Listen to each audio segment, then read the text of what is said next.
Dio Soft to the rescue again! Hello, my baby! Hello, my honey! Hello, my ragtime gal! Suddenly you kissed my wife! Baby, my heart's on fire! Going back to the War for Cybertron siege line, I've been granted this opportunity to review 2 Micromaster figures, which were extremely rare near my location, that is, Rumble and Ratbat. These are more cassette minions for the War for Cybertron Voyager Soundwave figure. Rumble was the obnoxious Decepticon punk who could make earthquakes with his pile driver arms, while Ratbat was another flyer like Laserbeak. I reviewed repaints of these figures for the Generation Select Soundwave Spy Patrol pack. Rumble and Ratbat are the figures that set was based on. There is no packaging since these were sent by fellow collector Dio Soft, who has supplied the minions with other materials and kits in the past, so you know he's awesome. As already stated, the alt modes are simple cassettes, meant to fit into the chest cavity of either Siege Voyager Soundwave or Kingdom Voyager Blaster. These 2 Micromaster cassettes came bundled with their instruction booklet. These are simple rectangles with no accessories and no real features except for one flip-out peg, which can be used to plug them into any open 5mm port on any Transformers figure to serve as armor plating, or armour if you live in England. Either of them can be fitted to Soundwave's chest cavity, though it's still a really tight fit. Ratbat's cassette mode has these big ugly gaps up at the front, like the engineers gave up halfway through. It makes it seem more hollow, lighter, and just not as solid as others like Rumble. Transforming Ratbat is just as simple as the other Bat cassettes.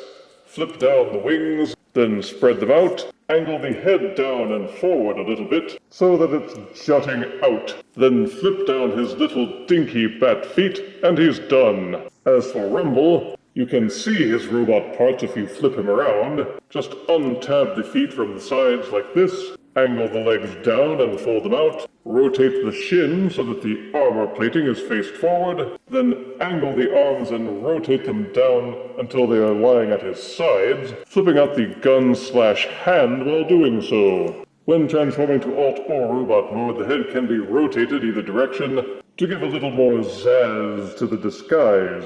For Rumble, the robot mode is distinguished mostly because it uses the toy-accurate red instead of the cartoon blue. Switching Frenzy and Rumble's colors was a mistake made way back in the 80s that's stubbornly persisted to this very day. The figure simulates the perspective holloway on the shins, though does not have the same flip-out feet. The Generation 1 nod to the circuitry lines on the chest are also there, and if you have a magnifying glass, you will appreciate the sculpting detail on the head. You can still mount fire blasts on the fists, and the peg on the back will still flip out, and let you plug in any reverse port compatible accessories, which thankfully are becoming more common with the Legacy line. As for Ratbat, I always found this to be one of the simpler molds of the Siege Micromaster cassettes, and therefore less enjoyable. It's hard to balance him on these dinky little feet, unless you use the wings to brace him. He falls down an awful lot unless you balance him just right,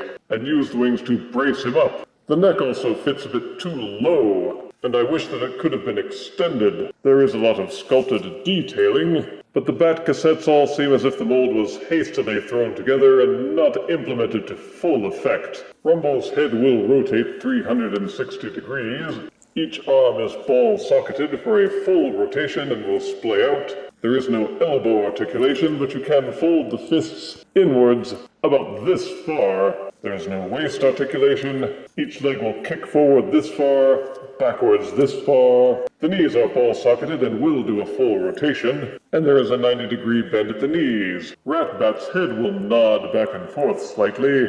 It will also extend in and outward slightly on its transformation hinge. At the shoulders, the bat wings will fold in and out, but not back and forth. And at the mid-wing joint, they will fold back and forth, but not in and out. And the little dinky feet will tilt up and down.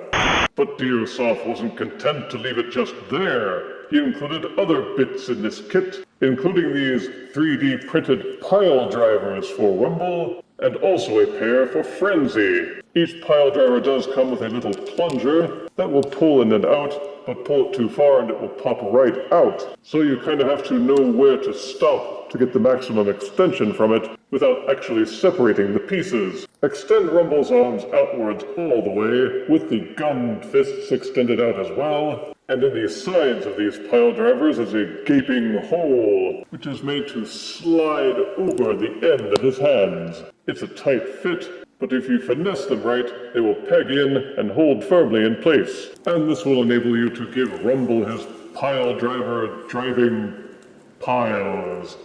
But wait, there's more. He also included 2 silver gun accessories and 2 gold gun accessories. They are meant to fit with the cassettes that come with Kingdom Blaster, or Legacy Blaster. I assume the gold guns plug into Eject, because Eject has a gold-painted color scheme, and that the silver ones offer his twin-cast twin copy. The guns beef them up a little, so they're not just tiny meeples. They're good 3D prints and they feel solid, though they have a striated texture which is not uncommon among 3D printed accessories. For size comparison, here are Micromasters Siege cassettes Ratbat and Rumble, next to Kingdom Blaster's Micromaster cassette Eject. Here are Siege Rumble and Ratbat, next to Studio Series 86 Core Class Rumble Blue. And here are Siege Micromasters Rumble and Ratbat, next to Netflix Voyager Soundwave.